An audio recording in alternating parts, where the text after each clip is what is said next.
Hi, it's Duquesa from the Evolving Woman TV. On this show, I share tips, tools, and resources to help women transform their lives. I empower women to feel confident in their authentic selves so that they can embrace an invigorating life with purpose and ease. I'd love to read your comments, so be sure to share how you feel about these bold, juicy, and courageous conversations we're having. Today, we're talking about how setbacks position us for a strong comeback. Believe it or not, every experience in our lives is connected. No experience is ever wasted. Well, that is, unless we do nothing with the lessons we learn from both our successes and our failures. Setbacks position us for a strong comeback.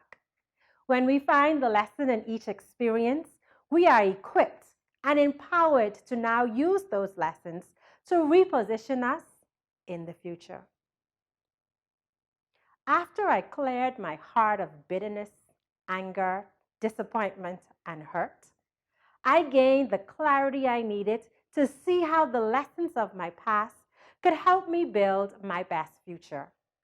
I knew that I wanted to use my life experiences to help other people, particularly women and children.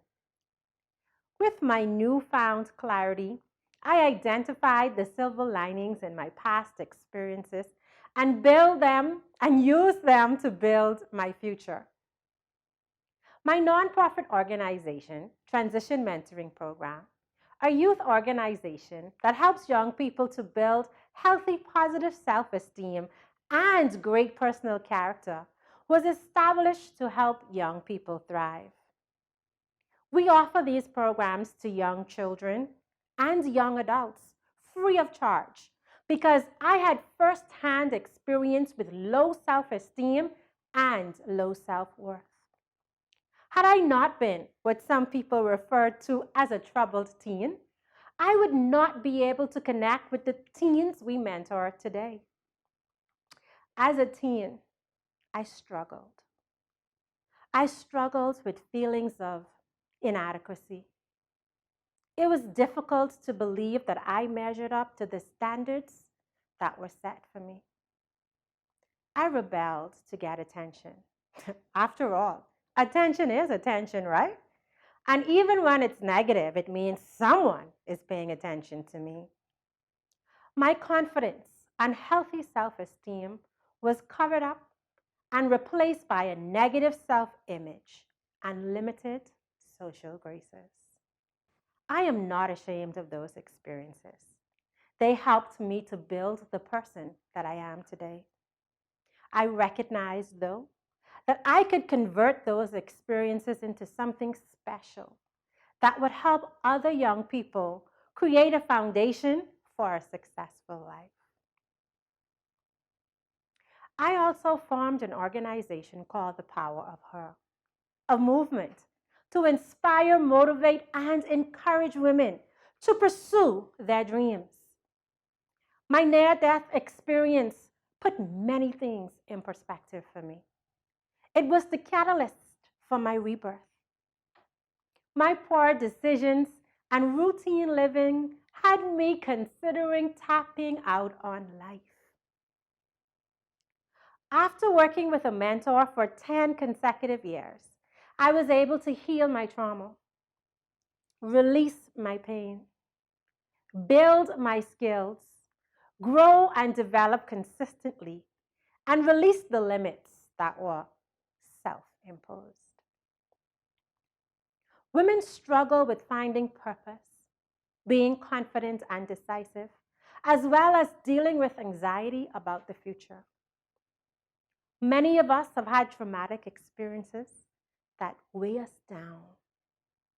My life's experiences have allowed me to help women see the possibilities and to own their power. As a transformation coach, I experienced a measure of success in each of those businesses, but I had hit a plateau. And for quite some time, I struggled to advance my businesses. The thing is, you don't know what you don't know until you know you didn't know what you didn't know. And that limit keeps most of us captive. A top-rated coach offered a program I knew would move me past my plateau. But sis, it cost a pretty penny. I had never spent the amount of money she was charging for this development course on myself. I struggled with the decision because, truthfully, I balked at her price. But there was a choice to make: to invest in myself and in my dreams, or to stay stuck. To make this decision, I had to change my mindset about investing in myself. I had to believe that who I was worth the investment. The truth is, our beliefs, they drive our actions. And so changing my belief about what I was worthy of helped to make this decision easier. After a mental battle with myself, I decided to make this investment in this top-rated coach, which left me with $200 in my bank account. I was nervous and scared. After our session, though, I put those lessons to work, and the investment, child, it paid off. The bonus is I made the money I spent for that personal coaching, I made it back within 8 weeks of spending time with this top-rated coach. We often look at the upfront cost of something that we know we truly need to help us make our dreams reality, without looking at the real cost of not doing that thing. We think about what we have to spend, and we don't focus on what we will gain. But I ask you today, how much longer will you deny yourself the personal growth and development you need to get to the next level?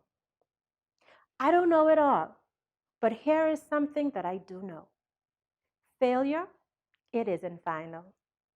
Setbacks set us up for a great comeback. When we hit those plateaus, we have to be willing to take a calculated risk, a bet on ourselves. To win at our dreams, we should invest in ourselves and in the tools that will help us be successful. Now, sis, tell me, how did this conversation make you feel? Did you have any moments where you experienced an aha? I'd truly love to hear about it. Help me create a dialogue on this exact topic. Share your comments with me because I would really love to receive them.